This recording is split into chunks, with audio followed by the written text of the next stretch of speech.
Hello College Biology, this is our endocytosis video. Let's get to it. Endocytosis is a type of bulk transport, which means we're moving lots of quantities of particles at a time, not like the other things active transport, facilitated diffusion, osmosis, which are moving a few particles at a time. We're talking about big chunks, thousands, millions, billions of particles being moved at a time by that cell. And the way it works is this particular model doesn't include them, but there are receptor proteins all throughout the cell membrane. And when those receptor proteins detect a specific particle, then that's the first step in this process. Receptor proteins respond to a specific particle outside of the cell. Well, those proteins change their shape because when they detect that particle, and that causes a chain reaction of many proteins changing their shape in sequence. And some of those proteins are going to require ATP to do that. But eventually down at the end of the chain, you've got other proteins that reshape the membrane. And so the shape of the membrane changes as a consequence of the chain reaction of the original receptors detecting the particles. And finally, as a result of that change, the membrane surrounds the particles and creates a vesicle. That would be what's happening here. This is a phospholipid bilayer membrane bubble inside of the cell, and inside that is the particles that were being taken into the cell. Now, there are three different types of endocytosis. One is phagocytosis, which is about eating. Phagocytosis is the movement of large quantities of solid particles into the cell, such as carbohydrates, lipids, and protein.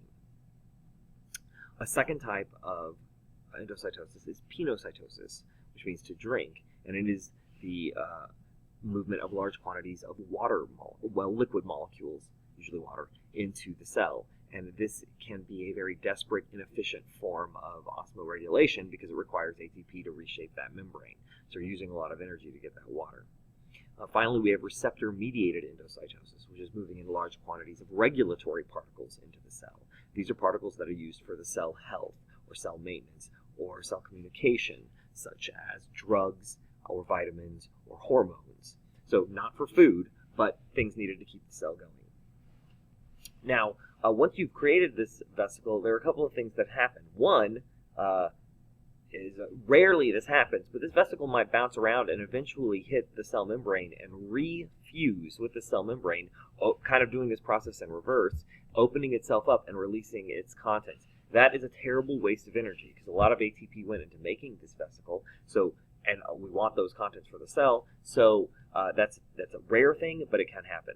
A second is that some of the recognition proteins, or some of the receptor proteins, may also be attached to recognition proteins, which means the inside of the vesicle could have these proteins that will attract it to a particular part of the cell. So if they have these recognition proteins, they will have a cellular destination that the vesicle will travel to. And another thing is that there can be lysosomes. So in this case of phagocytosis, we've created a food vesicle, and a lysosome will fuse to it, releases digestive enzymes, and the contents can be digested. Lastly, we have the Golgi Body. Many vesicles, incoming transport vesicles, might go to the Golgi Body and have a lot of things happen. A lot of things can happen in the Golgi Body. One, the particles can be altered chemically so that they're more useful for the cell. Two, if this vesicle needs recognition proteins, the Golgi Body can put them into the vesicle so that the material can be sent to the proper location. And three, sometimes they go to the vesicle and they simply release the contents to the cell. So whatever it was just gets released to the cell. So let's review. Endocytosis is the movement of large quantity of particles into the cell and is a type of bulk transport. This process works because 1. Receptor proteins in the cell membrane respond to external signals. 2. This causes a chain reaction between many proteins, which requires ATP, and ending with proteins that change the shape of the membrane by extending it toward the particles. And 3. The membrane then fuses together, creating a vesicle within the cell which contains those particles. There are three types of endocytosis. Phagocytosis is taking large quantities of solid particles into the cells, such as protein, carbohydrates, and lipids. Pinocytosis is taking large quantities of liquid particles into the cell, and this can be an inefficient form of osmoregulation. And finally, we have receptor-mediated endocytosis, which is taking in large quantities of regulatory particles. These particles can be used for cell health, maintenance, and communication, such as drugs, vitamins, and hormones. Once we've got a vesicle, there are some things that could happen to it. Rarely, they will refuse with the cell membrane, releasing their contents outside of the cell and wasting energy.